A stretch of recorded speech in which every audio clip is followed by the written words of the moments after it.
بسم الله الرحمن الرحیم.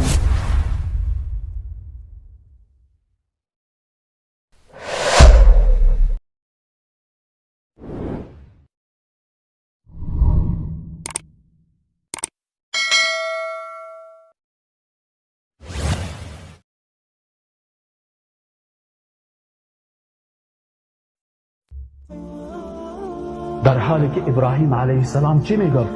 و اذا مرضت فهو یشفین، وقتی من مریض میشم الله مرا شفا میده. در عقیده از این قسم تلقین کو که اذا مرضت فالله لا یشفیک، اگر تو مریض شوی تو را الله شفا نمیده. در غزنی برو که او صاحب او شاعری که در اونجا دفن است تو را شفا بده. در مزار برو که او کسی که دفن است تو را شفا بده. به قرآن رجوع نکن. الله میگه و ننزل من القرآن ما هو شفاء و رحمت للمؤمنین. ما در قرآن شفا و رحمت برای مؤمنان جا به جا کردیم، اما انسان بالای مریض خود یک مرتبه عقیده نداره که سوره فاتحه را بخونه که اعوذ بالله من الشیطان الرجیم بسم الله الرحمن الرحیم الحمد لله رب العالمین.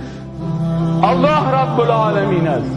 الله مرا خلق کرده، الله این مریض خلق کرده، الله این مرض خلق کرده، الله شفای از را خلق کرده، الله در کتاب خود شفا را برای از این مقدر کرده.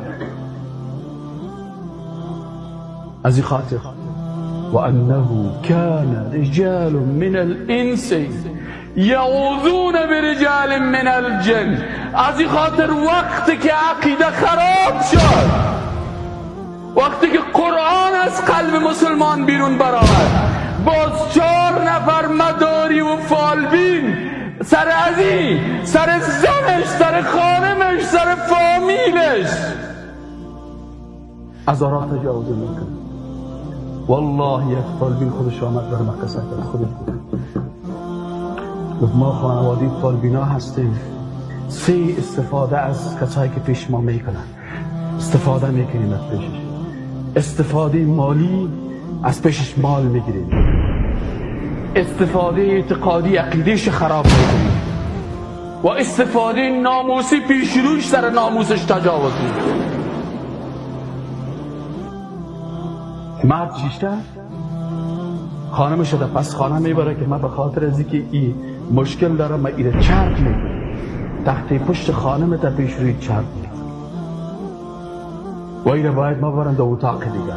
شوهرش قرار برای شیشته و او امرای خانمش دو خانه داخل است. و حدیث رسول الله صلی الله علیه و سلم فراموش میکنه که وقتی که یک مرد نامحرم با یک زن نامحرم در یک اتاق یک جای میشه، ثالثشان کی است؟ شیطان.